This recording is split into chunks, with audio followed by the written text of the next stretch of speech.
ಸ್ನೇಹಿತರೆ, ನಮ್ಮ ಭಾರತದ ರಕ್ಷಣಾ ಬೆಳವಣಿಗೆಗಳ ಪ್ರತಿಯೊಂದು ಸುದ್ದಿಯೂ ನಿಮಗೆ ತಲುಪಬೇಕೆಂಬುದು ನಮ್ಮ ಉದ್ದೇಶ.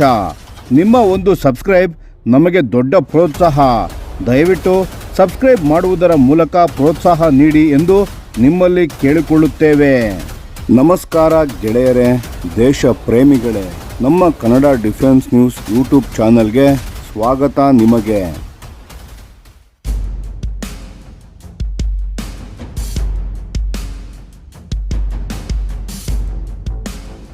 ನಮಸ್ಕಾರ ಸ್ನೇಹಿತರೆ, ಭಾರತದ ರಕ್ಷಣಾ ಶಕ್ತಿ ಇನ್ನಷ್ಟು ಬಲಿಷ್ಠವಾಗಲು ಹೊರಟಿದೆ. ಹೌದು, ನೀವು ಸರಿಯಾಗಿಯೇ ಕೇಳಿದ್ದೀರಿ.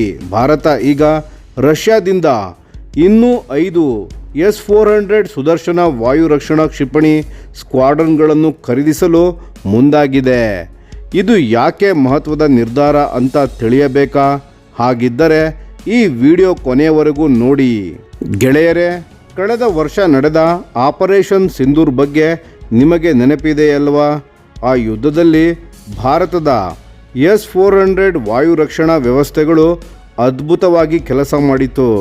ಪಾಕಿಸ್ತಾನದ 5 ರಿಂದ 6 ಯುದ್ಧ ವಿಮಾನಗಳನ್ನು ಮತ್ತು ಹೈ ವ್ಯಾಲ್ಯೂ ಟಾರ್ಗೆಟ್ ಆದ ಎವ್ಯಾಕ್ಸ್ ಒಂದು ಗೂಢಚಾರ ವಿಮಾನವನ್ನು ಪಾಕಿಸ್ತಾನದ ಗಡಿ ದಾಟಿ 300 ಕಿಲೋಮೀಟರ್ ಆಳದವರೆಗೆ ಹೋಗಿ ಹೊಡೆದುರುಳಿಸಿತು. ಇದನ್ನು ಭಾರತೀಯ ವಾಯುಪಡೆ ಗೇಮ್ ಚೇಂಜರ್ ಅಂತ ಬಣ್ಣಿಸಿದೆ ಮತ್ತು ಅದು ನಿಜವೂ ಹೌದು. ಹೊಸ ಖರೀದಿ ಯೋಜನೆ. ಈ ಯಶಸ್ಸಿನ ನಂತರ ಭಾರತ ಸರ್ಕಾರ ಕೈಕಟ್ಟಿ ಕುಳಿತಿಲ್ಲ. ರಕ್ಷಣಾ ಸಚಿವಾಲಯ ಶೀಘ್ರದಲ್ಲೇ ಭಾರತೀಯ ವಾಯುಪಡೆಯ ಪ್ರಸ್ತಾವನೆಗೆ ಅನುಮೋದನೆ ನೀಡಲಿದೆ. ಈ ಹೊಸ 5 ಸ್ಕ್ವಾಡ್ರನ್ಗಳನ್ನು ಪೂರ್ವ ಮತ್ತು ಪಶ್ಚಿಮದ 2 ಮುಂಭಾಗಗಳಲ್ಲಿ ನಿಯೋಜಿಸಲಾಗುತ್ತದೆ. ಅಂದರೆ ಶತ್ರು ದೇಶಗಳಾದ ಚೀನಾ ಮತ್ತು ಪಾಕಿಸ್ತಾನ 2 ದಿಕ್ಕಿನಿಂದ ಭಾರತ ಸಂಪೂರ್ಣ ಸುರಕ್ಷಿತವಾಗಿರಬೇಕು ಎನ್ನುವ ಉದ್ದೇಶ ಇದರ ಹಿಂದೆ ಇದೆ. ಚೀನಾದ HQ-9 ವಿಫಲತೆ. ಇನ್ನೊಂದು ಆಸಕ್ತಿದಾಯಕ ವಿಷಯ ಏನು ಗೊತ್ತಾ ಸ್ನೇಹಿತರೆ? ಆಪರೇಷನ್ ಸಿಂಧೂರ್ ಸಮಯದಲ್ಲಿ ಪಾಕಿಸ್ತಾನ ಚೀನಾದ HQ-9 ವಾಯು ರಕ್ಷಣಾ ವ್ಯವಸ್ಥೆಯನ್ನು ಬಳಸಿತು. ಆದರೆ ಅದು ಭಾರತದ ದಾಳಿಯ ಮುಂದೆ ಸಂಪೂರ್ಣ ವಿಫಲವಾಯಿತು. ಭಾರತದ ಯುದ್ಧ ವಿಮಾನಗಳು ಪಾಕಿಸ್ತಾನದ ಒಳಗಿನ ಉಗ್ರರ ನೆಲೆಗಳನ್ನು ಯಶಸ್ವಿಯಾಗಿ ನಾಶಪಡಿಸಿದವು.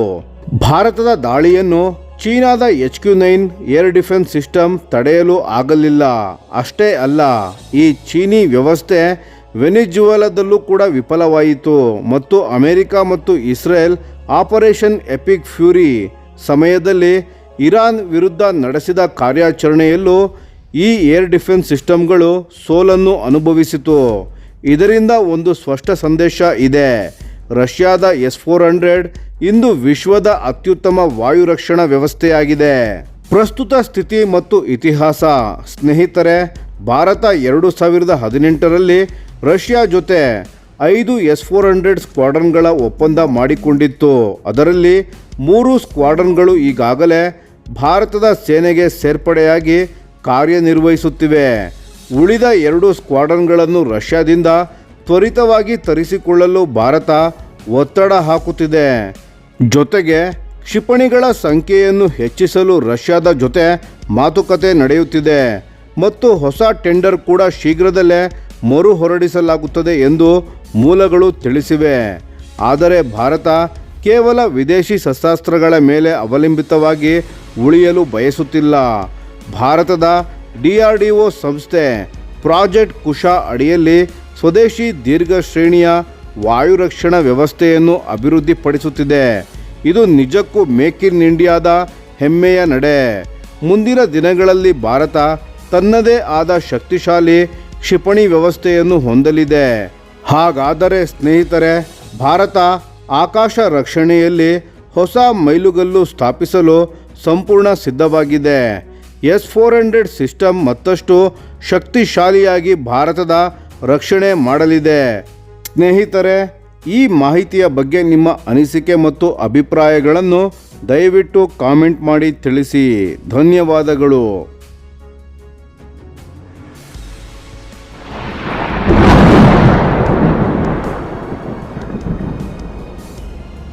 ಈ ವಿಡಿಯೋ ನಿಮಗೆ ಇಷ್ಟವಾಗಿದ್ದರೆ ಲೈಕ್ ಮಾಡಿ ಮತ್ತು ನಮ್ಮ ಚಾನೆಲನ್ನು ಸಬ್ಸ್ಕ್ರೈಬ್ ಮಾಡಿ ಹಾಗೂ ಬೆಲ್ ಐಕಾನ್ ಒತ್ತಿ.